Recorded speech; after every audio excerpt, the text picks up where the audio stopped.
Hey, I am here with Jacob Carr. Jacob Carr is doing some amazing work on the Pacific West Coast. He's out in California, right, Jake? Northern California. Northern California, doing some great work on artificial intelligence, specifically on building those strategies inside the classroom. So, Jake, I mean, as we really begin to get started, because hey, man, I was just in Bayonne School District in New Jersey, man. They were doing some amazing work, and they're really kind of getting ready. You've got a lot of different levels, a lot of different expertise, a lot of different skill sets around artificial intelligences, and a Yeah, lot of you would. teachers are kind of a little fearful as far as artificial intelligence is. So I guess before we jump into the questions, man, tell us a little bit about what you do, and then tell us a little bit about how did you get into kind of artificial intelligences, if you don't Right. mind. The origin story time. That's it, the origin Yeah. story, brother. I love it. So yeah, I'm a mid-veteran teacher, shall we call it. I think I've been teaching 16 or 18 years. I lose Okay. count about now. I've taught everything except fourth and fifth grade. I've taught charter, traditional, Waldorf model, all the different things. And now I'm currently at a hybrid high school that we run like a junior college. It's pretty incredible. That's cool. Yeah. And then aside from my job, because I don't know, I can't just stick with one, Mhm. I consult around the country with the team of Edu Protocols. I'm an author in the series and a podcaster. We've got What Teachers Have to Say, which seems to be gaining traction. It's gaining a bunch of traction, It man. is. Yeah. I was kind of surprised. We were just ranked number 10 out of the top 60 education podcasts by FeedSpot. Oh man, that's cool. That is Yeah. cool, man. That's You know, cool. I'm telling you, I mean, I was in Jake, I was in Monterey maybe about Mm, 6 months ago, man. And I asked ask a couple of people. I said, hey, raise your hand if if you've heard the words chat GPT. Now, this is about 8 months ago. Man, it was maybe 1,500 people in the audience, and maybe 15 people raised their hand. yeah. Man, I was in Uniontown, Pennsylvania about a week and a half ago. I said it was about 1,100 people. I said, hey, tell me, I mean, raise your hand if you've heard ChatGPT. Jake, the whole auditorium raised their hand, right? So Yeah. this thing is truly taking traction. And really jump into that first question, like how has AI really changed your teaching philosophy and your processes, man? So I love that you asked that. And I had so much fun getting ready for our chat today. Mhm. Because how do you encapsulate a year of kind of rabid exploration, Right. right? And so has it changed my philosophy? Actually, no, it I see. hasn't. I see. I see. Because my philosophy comes from a quote from Rudolf Steiner that Mhm. is receive the children in reverence. So we recognize like what an incredible opportunity we get to be with children Right. and then educate them in love. And that fits perfect into this. How do we give them that on demand learning? What do they need? How do we give it to them in a way that they're going to receive? And how do we not build walls for them? How do Right. we, stop that? And then the last one is to send them forth in freedom. How do we give them the tools to become critical thinkers so that they remove their own hindrances to become the adults that they want to become?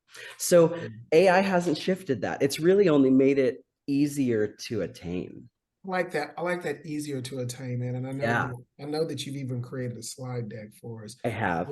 and as we begin to kind of get into the next question, just to really talk about like the creativity, Mhm. what I see in, teaching and what I see in with the students, their level of creativity. Sometimes teachers and educators were guided by these rules, and it's really hard Right. for us to kind of get out of our own way when it comes to rules, right? Because we're like, okay, I want to be creative, but it has to be in this time, it has to be done this way, it has to be done this way, right? And Yeah. as you're teaching children, especially in artificial intelligences, man, as you're teaching children to, like you talked about this level of creativity, what talk to us, and I know you've got a slide deck, man. Give us some ways that you've kind of used artificial intelligence in your teaching practices at your Sure. campus. I really came up with three. And like I said, how do you encapsulate all of the pitfalls, failures, and successes of almost a year? Right. But these are three that I think are pretty exciting to me right now. First off, about a week and a half, 2 weeks ago, I was listening to a podcast called the Huberman Lab by Andrew Huberman. He's a neurobiologist out of Stanford. And Mhm. he was talking about growth mindset and then something I was unfamiliar with called stress enhancing mindset. And really talking about the research behind that, because we know that the way that we interact, the words that we say with students is very important, the feedback Right. that we give them. And so I recognized, like, wow, I want to get better at delivering feedback that is also research backed in growth and stress enhancing mindset. So I dove into ChatGPT and I kind of fed it some parameters and some research studies because I wanted to learn how to do this feedback better myself. And Thanks. so I've kind of created this filtering model where now when students write me an email or things like that, I do my best to hit this framework and I write them a feedback comment, but then I run it through this chat strand and have it kind of reshape it Right. for me to really, because the students shouldn't pay for my lack of knowledge as I'm Mhm. learning. And Right. so it has been beautiful Good. using these. And you'll see one example here. This is a student who is a graduating senior. She's an EL of Spanish origin and I'm doing very well. But she also has incredible self-doubt. She Same. does not speak kindly about herself. And I've worked with this student for about 4 years now. And you can see here, she actually failed a semester of English. So we're building her a credit recovery semester. And she was willing to sit through some diagnostics to really help me tailor work via AI Mhm. to fill in her gaps that she knows that as she goes off to college, she wants to work on. And so after she finished a battery of, 3 levels of proficiency assessments through quill.org, Mhm. interesting, cool place, she aced them 100%. And so I was able to use my chat model to help craft this response to her. And you'll see the example at the bottom is her reply to me. Mhm. She's like, I can't wait to do the next assessments. I'm ready for anything to see what I can do. Those words have never come out of her mouth to Mhm. me. And so as I've used this for about a week with my students, I don't get the reply of like, okay, okay, or like the automated response from Right. Gmail. I'm getting footprints that it's working, that I it's say so. building. It's. I mean, and let's break it down, man. Let's get a little bit deeper and more of Yeah, more of the steps. So if this is a really great way for teachers to really use ChatGPT to give students really positive feedback, right? right. That's right. So as far as take us through the process of how the specific steps that you use to actually get that feedback out to the students, if you don't mind. Yeah, sure. For sure. So going as back as the beginning, Mhm. um, first off, the chat GPT model is based on single chat strands, which we're Right. starting to really understand this. And the importance of that is that it's iterative, it's ipsative, so it's reflecting back upon itself constantly. Okay. Well, I began by just me exploring these topics and interfacing back and forth, kind of interviewing. The internet is what I like to jokingly call it. Okay. And I made sure that it understood the parameters and specific research results, so that I was really building a milieu that I wanted to build the walls around a certain amount of data and stay within just those. Okay.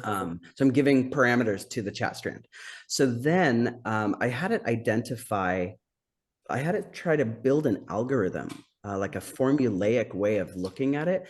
And it broke these two mindsets into 4 categories, like acknowledging their effort and behavior, describing the impact of growth, and then giving like a way that they can transform it even further, and then a statement of support. Thanks. And so when I start looking in these ways, I try on my own because I'm trying to learn it. Mhm. I try to craft the response according to this formula. And then, like I said earlier, I don't want students to pay for my inability as I'm learning. And so I have the chat model recraft it to really hem it in better according to this, which is then reflexive to my learning. I get to learn how to do it better every single time. Exactly. So it's not only is chat being a tool, but it's a learning tool for you as you Yeah. begin to provide that feedback out to students as well, right? That really hits Definitely. at the heart of where I'm trying to go with students. Right. Once they recognize that the end product is not the goal. Sure. Um, I sometimes say, like, imagine that instead of sitting down with me, or, like, it's like you're sitting next to me. I'm Right. not going to write your essay for you and call it No. good, but I am going to point out how you can do it better. And so I think couched in that way of thinking, the students are starting to see real kind of salient benefits of using the tool instead of just having it do things for them. Exactly. I like that, man. Yeah. Because what I saw is, what I've seen, with teachers is there is a way to use a tool to make your life or your teaching or your skill set a little bit better, right? Absolutely. It'll take it from, a 3 hour planning session to a 5 to 15 minute, 5 to 15 minute planning session. That's one Yep. of these. But then there also is, you've got pedagogy. How do you really begin to use this as a way to really begin to assist you in feedback, assist you in building lessons, assist you in truly, Yeah. creating a future focused culture for students, right? So Yeah. that's different. That's a little bit different, definitely. Yeah. I've also found that it helps me really increase the relevance for Exactly. students, because I've only got one brain and it's only got 47 years to it. That's it, man. You're still young, man. You're still Yeah. young, Jake. You're still young, man. I wish I was 47, man. My I wish I could shoulders go say back to those. otherwise, man. Hey, man, I wish I could go back to those 47-year-old days, brother. I tell you, man, I got a little time on you, man. Tell me a little bit of other pieces that you've been working on, Jake. If you Sure. This one is brand new to me, but I gotta say I'm stinking excited about it. So I subscribe to a couple newsletters, and via one I learned about Claude. So Claude is the GPT model from Anthropic, and I've been playing with it because it allows you to add attachments, and that was something that OpenAI had an ability to. They've kind of revoked it. It works a little bit sometimes, but here's what I did. I wanted to really analyze student work without spending hours and hours and hours doing it. So you can see here, this is one of the EDGE protocols called the 8 parts. And we were reviewing 8 parts of speech. It's the beginning of a year in an English class. And so what I did was, the students have to build a word bank centered around what's happening in the picture is the way this works. And then they have to use at least one of each of these parts of speech to write a paragraph about what's happening in the pictures. So they turned in their work. And then as I was grading and giving some feedback, I realized I could play with Claude. So as I moved through them, for each class, I copied and pasted the paragraph that they had written into a doc, a Google Doc. I then made that a PDF just because that's what Claude wants. I attached that PDF of, 35 some odd students examples, and I told Claude to analyze it per the assignment, for exactly what they were doing. And it returned back a shockingly good analysis, absolutely down to each part of speech, how often it was used. And then it even dove into things like sentence variability, which is great for me to know in a couple of weeks. We're moving that way. So it allowed me to have real-time data that would have taken hours and hours and hours to really crunch that material as far down as it was. I then took that analysis, going back to our previous statement, fed it into my feedback model, and I created what you see off to the side of the slide here. So when I returned the work to the students in Google Classroom, I attached this note, which was praising what they had done, giving a next step to work on, because they're working on it this week again, same repetitious type of learning. And it opened up a really beautiful conversation in my classroom. Yesterday was the day it happened, where they started to notice, like, hey, why did I get the same comment that so-and-so did? But I was able to kind of show them behind the wizard's curtain, right? The Wizard of Oz curtain. And they were all unanimous, like, wow, that was a cool way to use that. And yes, it applied to everyone, even someone that was like, no, I use interjections just fine, which is what it focused on. We were able to sit down and she realized like, oh no, I actually didn't. And so we know per so many researchers, right? John Hattie's work is a great one to talk about. Timely, targeted feedback is what drives instruction forward.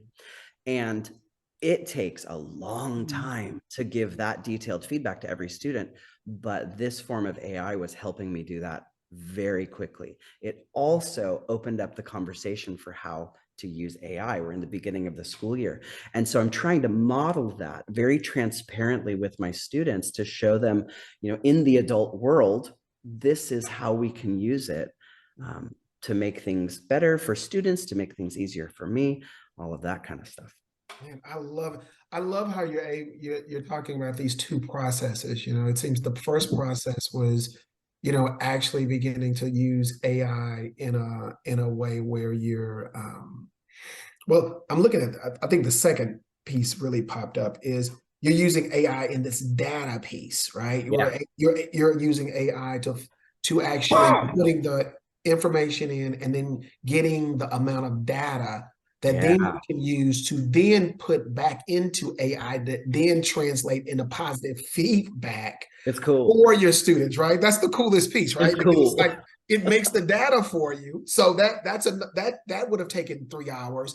Oh And yeah. then the feedback to all of those students would have taken so much time. So, and you're So much using time. AI, not necessarily in a way just in this one step, but you're processing through, to ensure that it's able to give you the data that you need, as well as then give you the feedback, then you can send to students. And then you're triangulating with the students through the Yep. feedback. And then the students are actually seeing the patterns within the feedback that you're sending them, right? Cool. That is cool, It's man. That is cool. cool. I love it, brother. I And, love it, Jay. I'm excited about it. Like I said, it's brand new to me, this process, but we talk about data-driven instruction, Right, but like their state scores from last year aren't relevant. And right. we know that there's problems with it. And getting that really finite, granular data on a daily basis can be really time consuming. And so, when you got behavior problems and parent emails and all of this stuff taking up that brain space, I have found different models to be super beneficial to give Yeah. me that granular data. I love it, man. Now, talk to me because I know you got a slide on student assessment, student self-assessment I of learning, do. right? Talk with me about that because I'm loving this conversation of the way that you're processing the feedback process, the data process, and now I'm seeing the self-assessment process. Talk with me about that, brother. Yeah. So this was something that we did last spring in my high school English class. We were working on persuasive writing, and they were working towards an essay that they then, via ChatGPT, turned into a script, and they recorded a sub 60-second viral video. That was the end product, was what can you do with rhetorical writing? Well, to get there, this day, they had to bring in their written introductions. And we had been working on them for a while, honing the skills around them. And I'd been working with the people at Curapod, very cool people in Norway.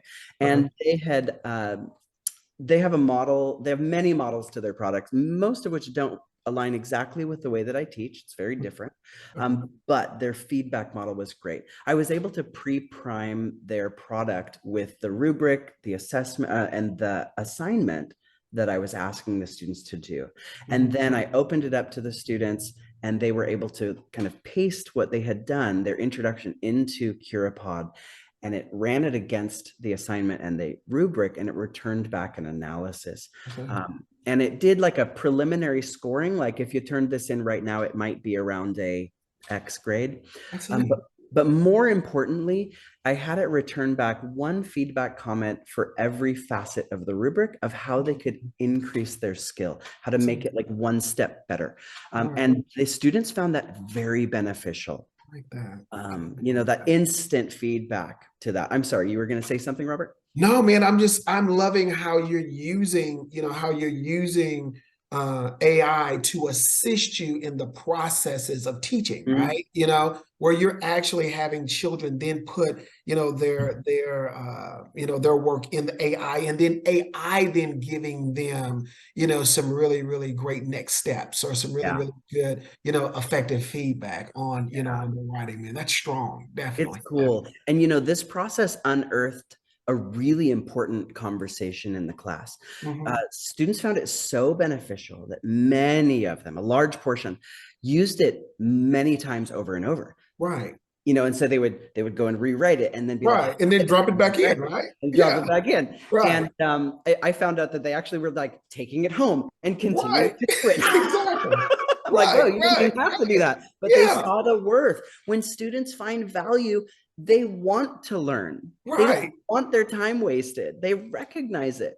But somehow, like you said earlier, we get in their way. And We so, get in their way, brother. Man, yeah, I wish when I was writing my doctorate, man, that this could have helped me out before I actually went to my right? committee chair, right? Yeah, Right, drop it in, right? Instead of drop it in. giving him the information and then it taking months to get any feedback back, Months. right?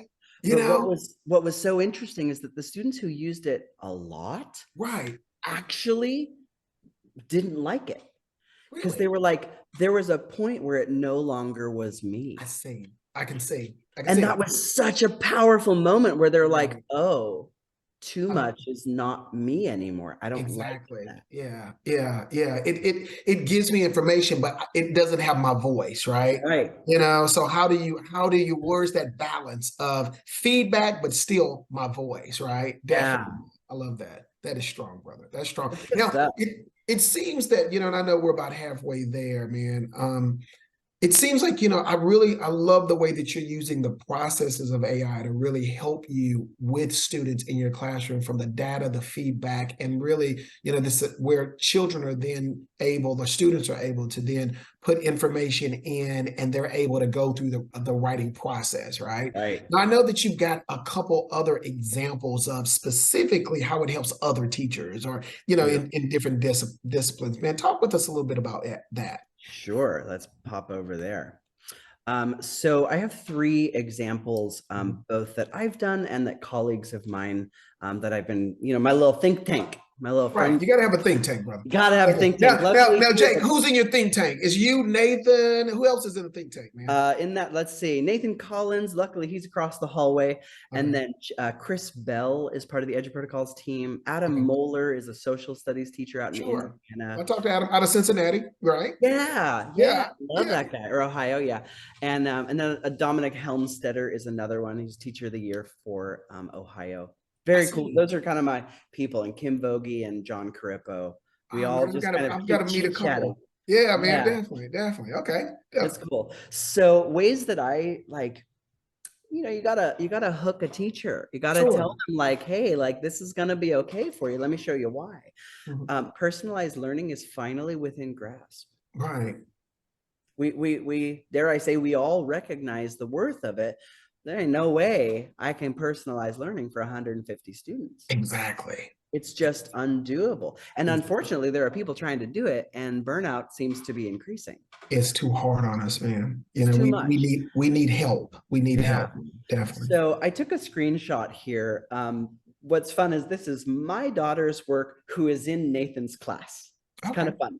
And so he is teaching a college course on our campus. It's an English 2 course. And Mhm. so my daughter was struggling with some of the really high academic readings that they're doing, Mhm. and just kind of like, how do I start analyzing this at a college level? And I showed her with another example, which is a great article for anybody to read on artificial intelligence. It's Mhm. called Art in the Age of Mechanical Reproduction by Walter Benjamin. It was written in like 1931. Okay. It's a long time ago. And so it's these kind of philosophical underpinnings that are coming through. Well, I showed her that you can drop a PDF of it into Claude AI and then begin to interview the PDF, because she's super leery when it comes to artificial intelligence. She's like my artistic, music loving hippie soul daughter that's like, we just need to go live in the woods somewhere. And so she doesn't want to, she Yeah, really yeah, hates yeah. everything that I'm showing her about AI. this might have become her inroad. I So see. we sat down and she was able to have it summarized and then ask it questions. And because of the way we set it up, like I'd like to interview you about this work is in the prompt, it asked me questions back that she would answer and it would analyze against the document. And so she was able to basically create a Socratic seminar in her own time, in her own space, with just one person, an AI. Oh, that is solid, man. It's That cool. yes, definitely.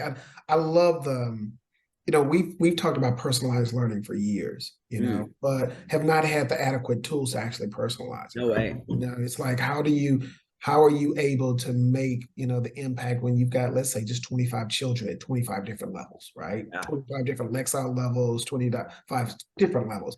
And what I do like about, even in this specific example of how you're able to then use AI to not necessarily make it like, okay, I'm just going to get your Lexile level, you read it, Yeah. and then do the 5 questions, right? It's Right. almost like, how do you interact with that in a process that then, really truly makes a difference in your writing and or your instructional Yeah. processes, man. So Yeah. And it solid. really, it harkens us back to the beginning of our conversation, how Right. it's shifted.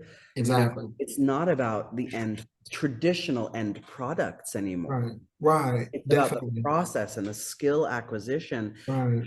I feel a great shift away from content into Exactly. skill and process. It has to be shift from content to skills, man. That Yeah. is that, and I think that is the mindset. When you talk about mindset going all the way back, the AI allows us to shift from content to skills. It really gives us the Yeah. opportunity to really use artificial intelligence in a way that allows a teacher to then make those shifts for students, which Mhm. then in turn will build these future focus opportunities Yep. for children as well as teachers, right? Absolutely. Definitely.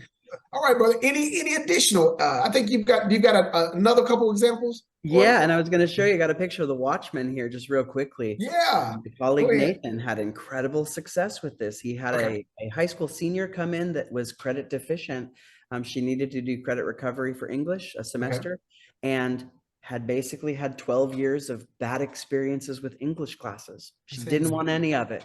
But in order to graduate, she had to.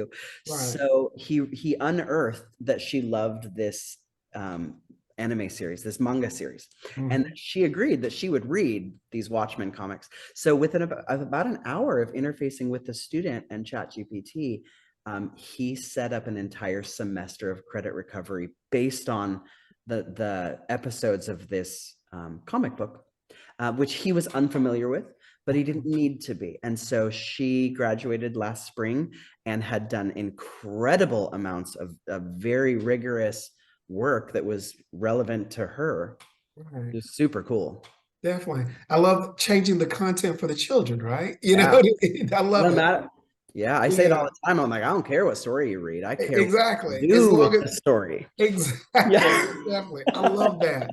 And that is the truest way of personalizing children's learning, right? Mhm. It's not necessarily a story that I like to read. It's the Yeah. story that you really want to read, or that we read every year, right? Yeah. Definitely. I love it. And Love it it. opens up that ability. Like, I only know so much. I'm not familiar with this series. Right. She loves it. And AI knew what it was. Exactly. Definitely.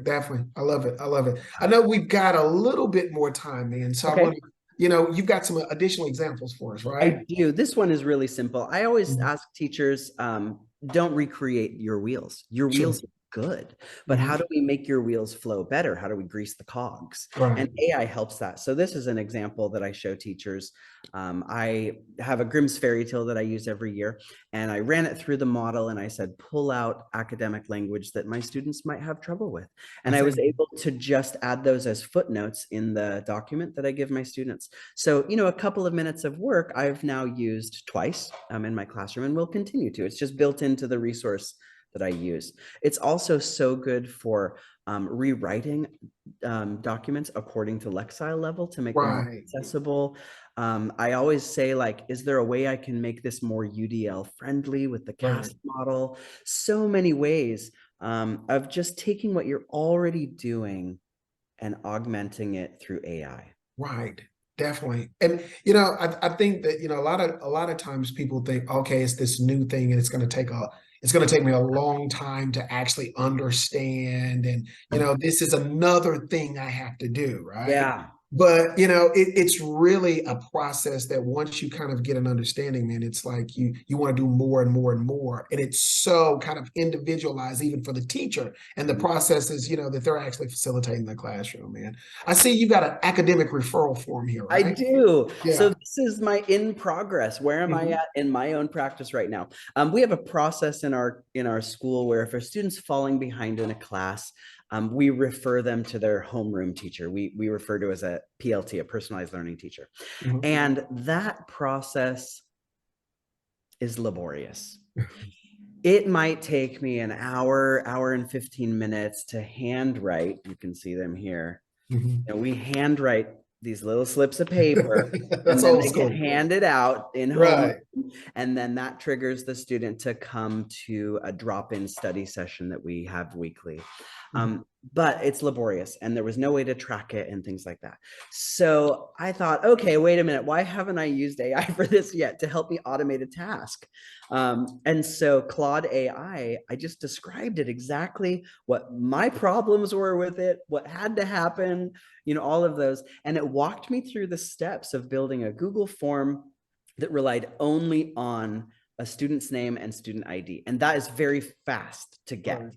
It then auto populates a spreadsheet, like we know, but I am not good at like really advanced formulas on spreadsheets. But Claude taught me how to reference those against other data sets, and it pulled in email addresses, who their homeroom teacher is, like all of that stuff that was time consuming to write these things.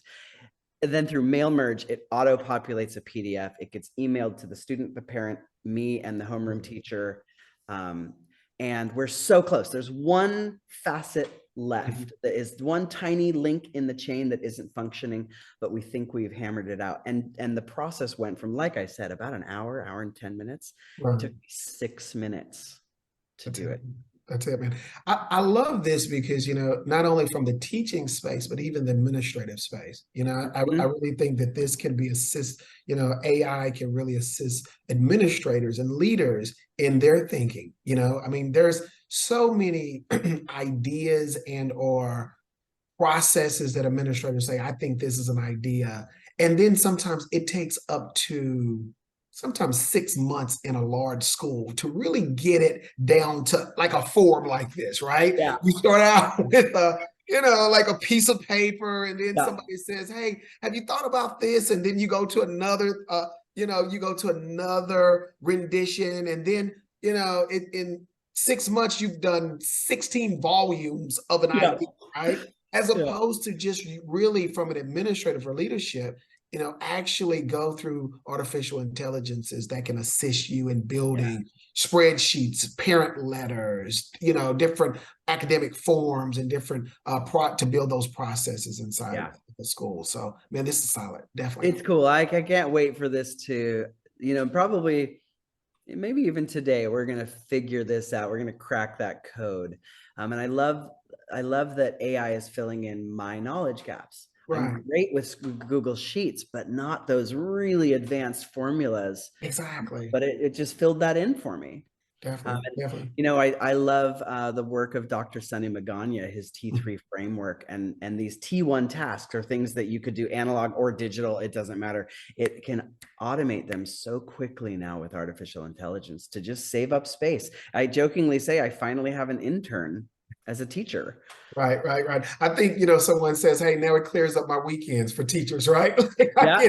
I can actually, it clears up my weekends. Like I can actually, this is beneficial for me because it's really helping me out. And, like I go back to Bayonne School District, just a Mhm. couple of examples that I had, man.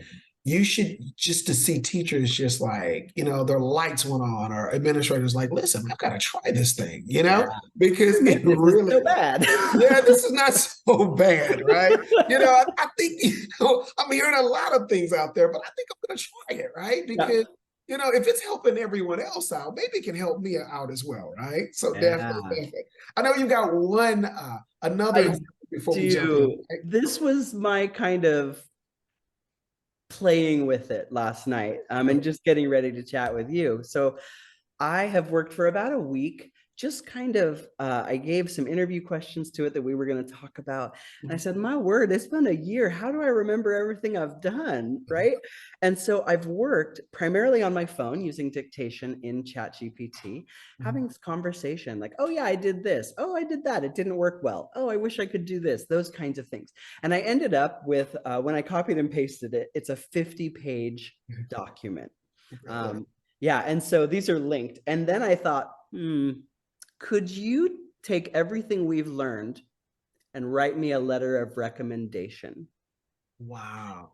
And it did. And so those are linked here. You can open them up sometime if you want. And so it even signed it, it signed it ChatGPT, and I think it says educational conversational assistant as its title. And then I thought, oh, I wonder how these different models that I use will do it differently. And so I took that PDF of the entire chat strand and used Claude AI to do the same thing. And it was interesting that it wrote a very similar, but still very different voiced letter of recommendation. That is something, Jake. It's fun. I've heard a lot of things, but I've never heard anyone getting a letter of recommendation written by ChatGPT. And I was like, it might have been a little too late at night when I had this weird brain idea. I love it, man. A recommendation letter written by ChatGPT. Yeah. And what I hear you say is you actually, dictated all the things that you had done, and it actually wrote a recommendation letter. Yeah. And like I said, it was it's fun to have it write a letter of recommendation, but the usability here was encapsulating a week-long thought process. Right. I would have forgotten along the way. I wouldn't have reviewed my notes. I just know that about me. Exactly. But it was able to house those and continue referencing them for me. Man, that's major. I mean, let's say if and we've got let's say a first year, second year teacher, man, and or someone who's been in the field for like 30 years, and they have had the opportunity to really just listen to this interview. Right? They are on SPN. .net, and they were able to listen to the interview, and they're saying, okay, how do I really get started? Like what advice would you give to like those teachers who are like, I think this is cool, I really want to get started? What is that first step that they should do, you think? Absolutely. Pop over here. I always say you don't have to, like we said earlier, don't recreate your wheel. It's just fine. Sure. It just needs to be augmented. And so to start with really basic tools, Canva for Education is free to every educator. They have text to image models. That's a very easy inroad. So we know the power of imagery and visualization for students. And so I've had them be able to like put their texts in and come out with pictures that they can use to illustrate the things that they're working on. Very simple inroad. And also CuraPod we mentioned before. But what I love about beginning with those types of tools is that they're outside of that kind of ethical dilemma. Right. They're very clearly beneficial. We don't have to have struggled, with that. We haven't had to come out of our cave. Right. We know what the shadows on the wall are now. And then the next phase is to really have honest discussions around the ethics, the morality, the impact. There is a cost to artificial intelligence. We know this. Right. Are we comfortable with the cost, right? And so to have those conversations, to put yourself into that space and join the conversation, I believe very firmly that if teachers and educators don't insert themselves to that table for the conversation, they will be left out of it, and decisions will be made. And then there's a super usable tool that came out, Matt Miller at Ditch That Textbook. He just released, it's a picture off to the side here. It's kind of a scale of I see. quote cheating. And it's Mm, what was written more with AI versus more human work, because there isn't a clear delineation of where that now I'm uncomfortable with their usage happens. exactly. I Yeah. see. So Okay. referencing people that are in the field, have played with it a lot.